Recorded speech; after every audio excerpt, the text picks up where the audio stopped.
Virtually any practice of law involves negotiation.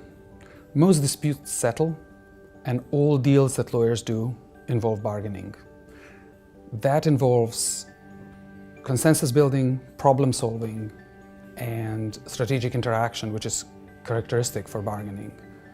Most interactions with colleagues, with professional colleagues, with your partners, with your seniors, with your juniors, involve negotiation, and client management, be it in-house or out-house, external clients, those are negotiations as well. As your seniority increases, the demands on your negotiation performance increase as well. Empirical studies suggest we need to train negotiation. The studies show that only about 4% of people reach optimal negotiation outcomes. So those are the outcomes that are possible within a given negotiation setting, but only about 4% of people reach those, whereas up to 20% of people reach the worst possible outcomes. And experience, just repetitive experience, does not really improve negotiation performance. So what we're trying to do with this course is to shift your performance towards these optimal outcomes for both you, yourself personally, and your clients. We're not going to tell you how to negotiate. This is not a beginner's course in negotiation. It is instead designed for people who have substantive experience and expertise in negotiation.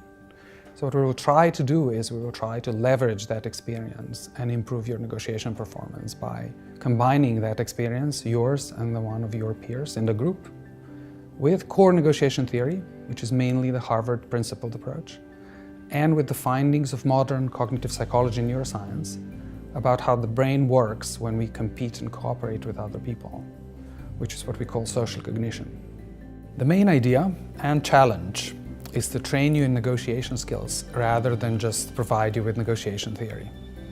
The reason for that is that it's relatively easy to learn about negotiation. It's much harder to improve one's actual performance.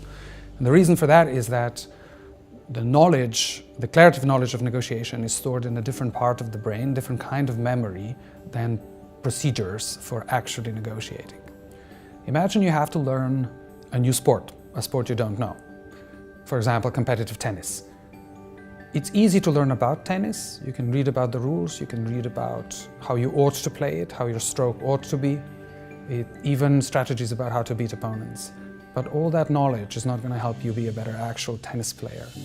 To learn how to play tennis, you have to practice, and you have to practice with insight. We will train you in negotiation skills by facilitating what we call experiential learning. And for that, you will negotiate proprietary negotiation cases with your classmates, and then we'll use that experience and analyze it from the perspective of negotiation theory and your experience and your expertise and the expertise of the group. We will engage in this kind of learning throughout our work together. We're aiming to develop and refine decision analytic and negotiation analytic skills. We're aiming to broaden the repertoire of tactics for collaborative and competitive negotiation.